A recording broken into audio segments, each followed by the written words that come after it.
Good morning and welcome to the Core Connection. I'm Mira Rubin here with you on Enlightened World Network, and today's topic is getting started.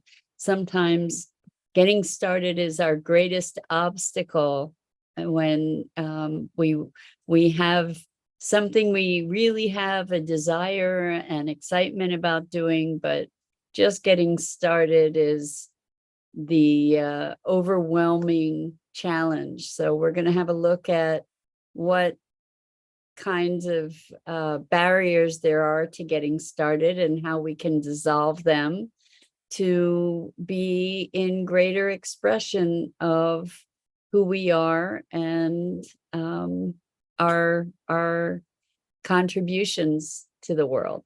Good morning, Rosalind. Welcome. Rosalind says TGIF. I get it. A long week. They're just the weeks are flying by. It's so crazy. It's great to be here with you, Rosalind, and with everybody else who's joining us. And I'm looking forward to the weekend too. Crazy acceleration of time. Anyway, getting started. Many of us have projects that are on the horizon and maybe have been there for a long time that we really want to get to, but getting started is the challenge. Like looking at the blank canvas and putting down the first brush stroke, actually getting started. And this comes from a conversation I had with an extremely creative client yesterday who has major projects ahead of them and lots of stake riding, a lot at stake in these projects. And so that in itself can be daunting when we have that internal conversation that a lot is riding on this and the product has to be a certain way, and we generate an experience of pressure for ourselves around the outcome. And so it's interesting, another client had recommended a book that I've begun reading and I'm really enjoying called The Creative Act. And it addresses this same question, which I thought was such a beautiful synchronicity. It addresses more than that question, but that's part of it is, like, what is this thing about getting started? And for this client, what was an opening in the conversation was to allow them to presence themselves, for them to allow themselves to be present to the process, to the creative act itself, rather than the outcome, rather than the product. And I was thinking of calling today's conversation process versus product, but I figured, getting started is something that so many of us are challenged with, it might resonate more. So we set up a lot of internal emotional boundaries to getting started with something, most often because we've jumped way ahead to the outcome. And we have put pressure on ourselves around what that outcome needs to be. And there's all kinds of elements of self-judgment. Am I good enough? Is it going to be worthy? What are other people going to think, et cetera, et cetera.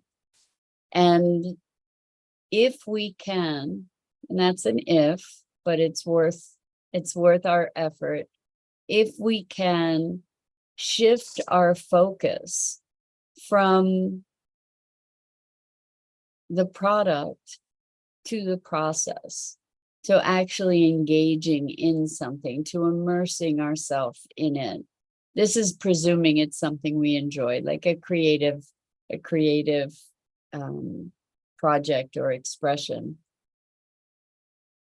If we can immerse ourselves in the process and allow that to move, to flow, what happens is we get into another state. When we're really immersed in something, we get into an altered state of sorts where we're communing with the universe. It's a collaboration. That's something that's talked about in this book, The Creative Act, as well.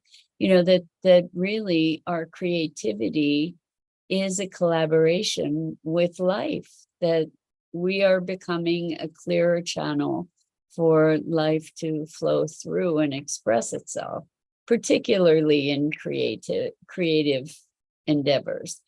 And the truth is that most of what we do, or well, I don't know if that's true, lots of what we do is actually quite creative.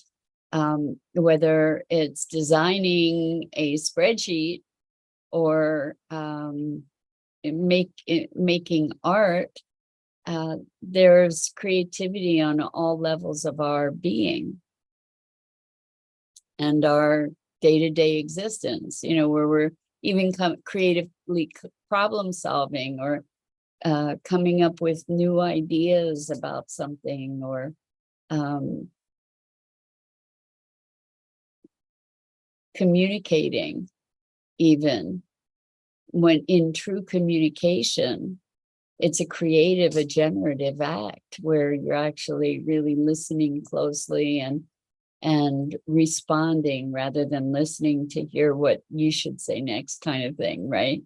So let's focus on what it means to get started. Part of the barrier to getting started, maybe all of it, is, well, okay, internal conversations and external conditions, both. So interestingly, a lot of people need a space to be in a certain condition in order to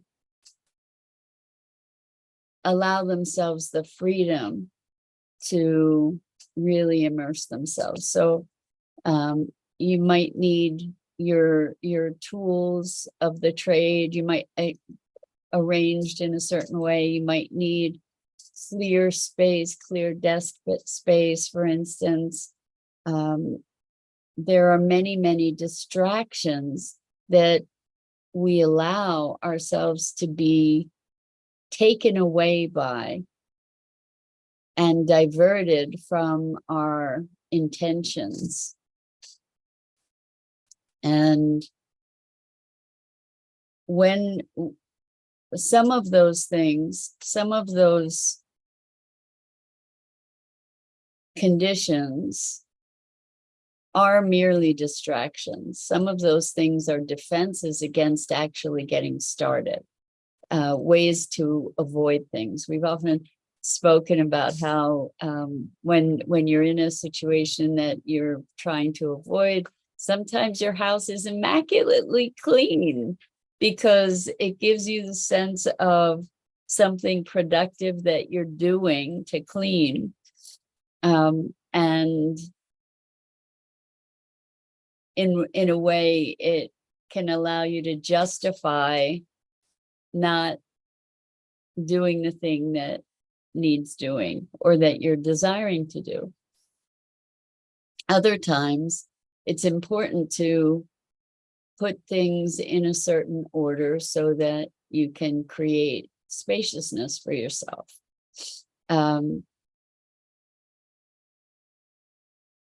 It's interesting because I've watched myself in both in both of those conditions, where I need to create some space so that I have the internal space actually locally to what it is I'm doing. And then there are other times where I will go attend to things that have been unattended to for a really long time, and they could remain unattended to in order to distract myself from actually getting started. So when we talk about that getting started, what are the other barriers besides besides the circumstantial, because we might have all these demands. The thing is that we often manufacture demands and we don't prioritize them in a way that ultimately serves us. We'll say everything else is important, and when all that's taken care of, then I'll get to this thing that I've been wanting to do for a long time. Well, the truth is that there will always be other things that come up that assert themselves as important. So we get to step through that to prioritize the thing that it is we want to do, and to look at why are we not prioritizing it? Like, what's the story that we're telling ourselves that allows us to make everything else more important than this thing that is calling to us? That's a valuable question. And it allows us to become present to our values and our either alignment or misalignment with our values. When we look at, wow, this is something that I've been saying I'm going to do for myself, and everything else gets in the way, and I'm being pulled in all these different directions. We hear a lot about the power of yes, say yes to everything. And so many of us say yes to too much. And then we're overwhelmed. And then the things that are our true priorities, that are in true alignment with ourselves, we neglect. So this same person came to a revelation where they recognized that they had committed, or someone had asked for them to help them move, and they were inclined to do that, and they have this project that has been calling for their attention, that actually requires that has a degree of urgency to it, that they had been neglecting and doing all these other things for other people, but not doing what they needed to do to take care of themselves, and to prioritize the things that were important for their own survival. Survival is not on the level of, if I don't do this, I'm going to die kind of survival, but something that was going to be able to provide for them in a way that they need to be provided for.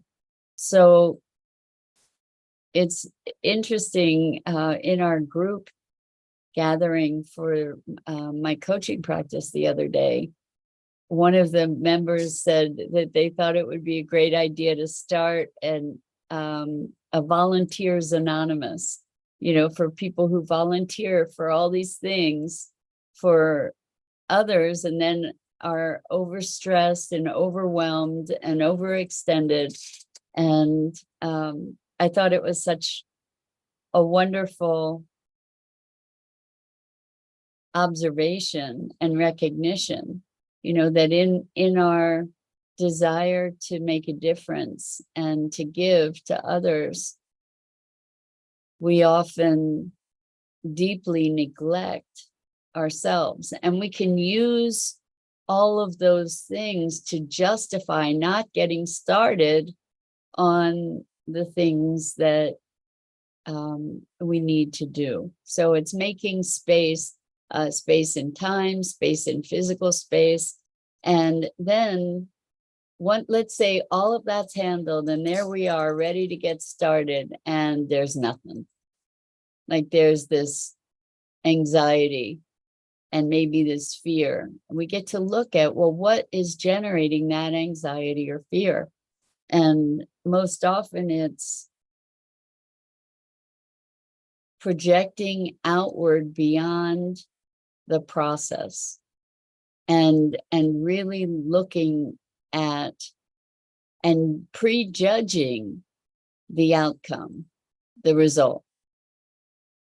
And if we can recontextualize the experience of whatever it is we're getting started on, if we can recontextualize it as an exploration rather than dictated by a particular outcome we're trying to achieve, all of a sudden the pressure is radically released and the quality of the product, the chances of the quality of the product being good quality are greatly enhanced. Why? Because we're connecting with that collaborative energy available to us in the universe when we're truly engaged, when we're outside ourselves. So that's the thing too, is when we make the creative process about us, it can be really stifling and paralyzing because there's always judgment. And when we just allow ourselves to be in the process, when we allow it to be an expression, we allow ourselves to be a channel for whatever that is, then we have the freedom to be that vehicle. So, for example, if I made these mornings about me and about what you might think, and am I saying the right thing, and am I saying it the right way, and is this a topic that you care about, and what did maybe I could do it better. If I got hung up in all of that, I would never say a word. And really, like, the ability to be here with you is getting outside myself and just allowing whatever comes through in its way to come through collaboratively. Like, I might have an idea. Actually, I sit before our sessions together and I just say, so what's today's topic? And it comes because I'm out of the way. If I were trying to control it, it would be a nightmare. And it would be a nightmare for me, and it would probably end up being a nightmare for you. And there is a grace that is provided us by, we can call it source, our higher self, consciousness, energy. Some of you may choose to call it God. Whatever it is, when we allow ourselves to be in service to that, when we allow ourselves to be an expression of that, when we allow ourselves to be an expression of life and get out of the way, we can recognize it's not about us. And when we know that it's not about us, we can just be present to that process and come what may. And then we can periodically step back and look at that and see if it serves the objective in the way that we intended.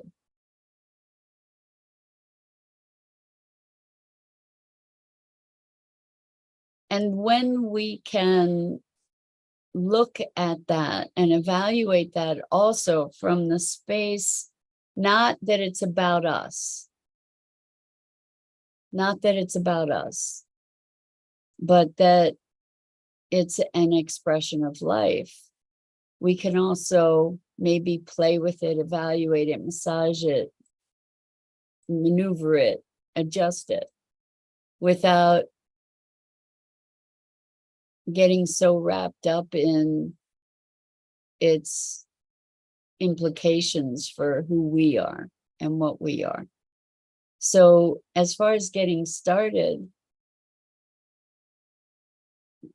what we're looking at is creating the physical space, creating the emotional space, and creating the space to connect beyond ourselves. It's really getting out of the way. And maybe making it less meaningful, making the outcome less meaningful, making the I in it less prominent. And then we can be awed by what comes through. It's like, where did that come from? Half the time, the things that come out of my mouth, I don't know where they came from. And oftentimes, I don't know what I'm thinking till I say it. I don't know if you have that experience. It's kind of wild, to just dive in and then let it unfold.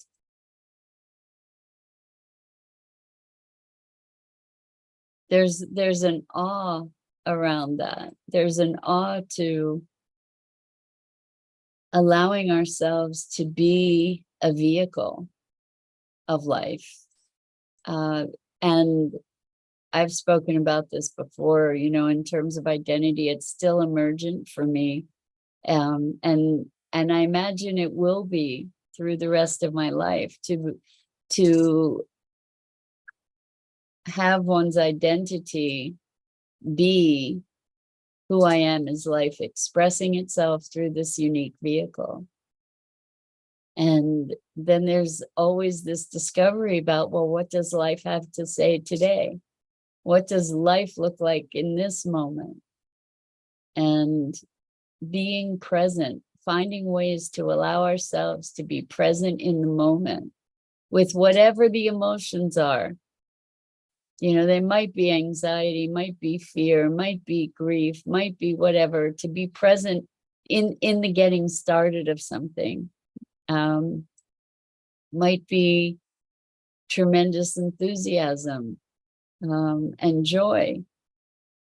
But to immerse ourselves in these experiences, to dive in and let it unfold, and also be able to be the privileged observer of what's going to emerge, can be just such a wonderful, awe-inspiring, awesome experience, to be able to look at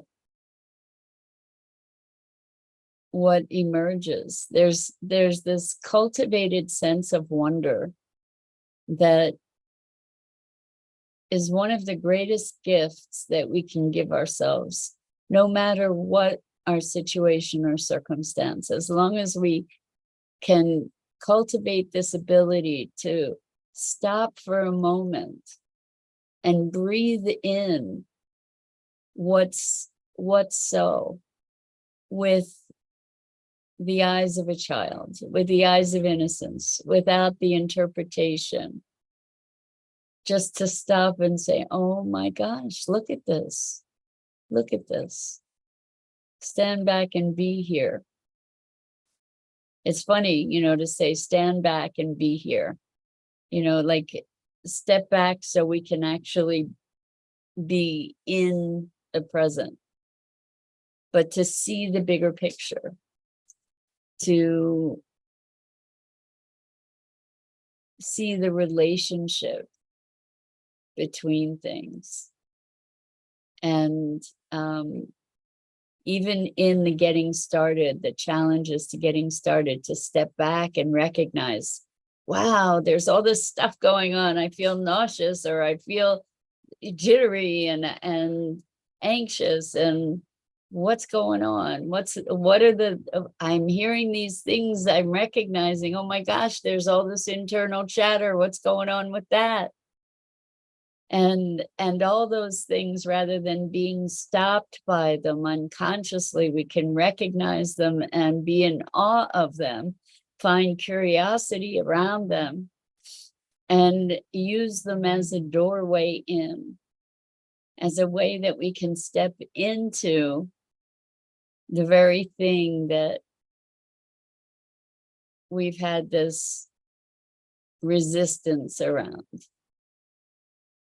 When we recognize the story, that's the beginning of our ability to transcend it. if the story lives unexamined, then it's working on us. When we start to examine, we get to work on it. And oftentimes just the recognition of that story is enough to dissolve it. And that's something that I see over and over and over again in the core connection work, that by naming something, and not, so here, the naming something, it's a double-edged sword, because we can name it, and then in acknowledging it, recognizing it, that can allow it to release. And the potential pitfall of naming something is that then we're concretizing it, we're making it concrete, we're making it something, we're giving it existence on another level. And oftentimes we get really attached to it, and we then make whatever that naming is our story. And then it's still working on us, but on an even more intense level. So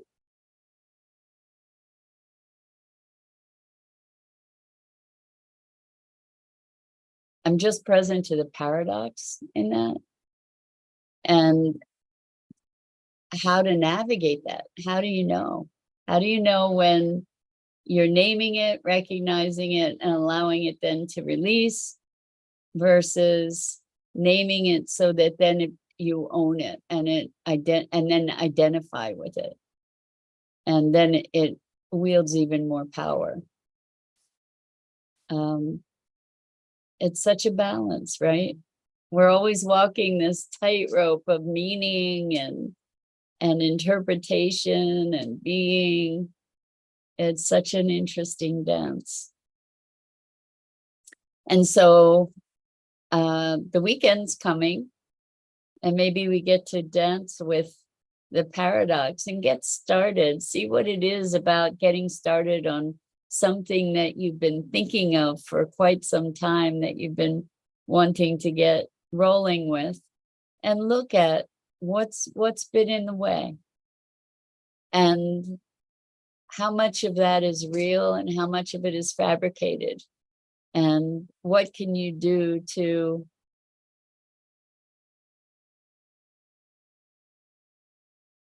grease the wheels, so to speak. What can you do in terms of recognition and release or whatever to actually get started on whatever that is? And that's the invitation. Let's get started and enjoy that process, and let it be processed, let it unfold, and maybe allow yourself the awe of all the machinations that go into even the simplest of things. So Rosalind says, sit in the space. Indeed, yes, sometimes like sit with the discomfort. So that's it for today. I accept that I'm saying sit with the discomfort. When you sit with the discomfort and allow yourself to really be present to it, the discomfort changes. Everything changes. Things are changing all the time. They don't remain static and fixed, even though we think so. We impose the notion that it's the same, when in fact, it's not. Life's a river. We are a river, and we're changing from moment to moment to moment. So now that's it. I wish you all a wonderful weekend. I'm Mira Rubin. This is the Core Connection, and I go live here each weekday morning on the Enlightened World Network Facebook page and YouTube channel at 9 a.m. Eastern. And I invite you to check out the other wonderful, wonderful, heartfelt programming on Enlightened World Network and Enlightened World Living. And until next time, so much love.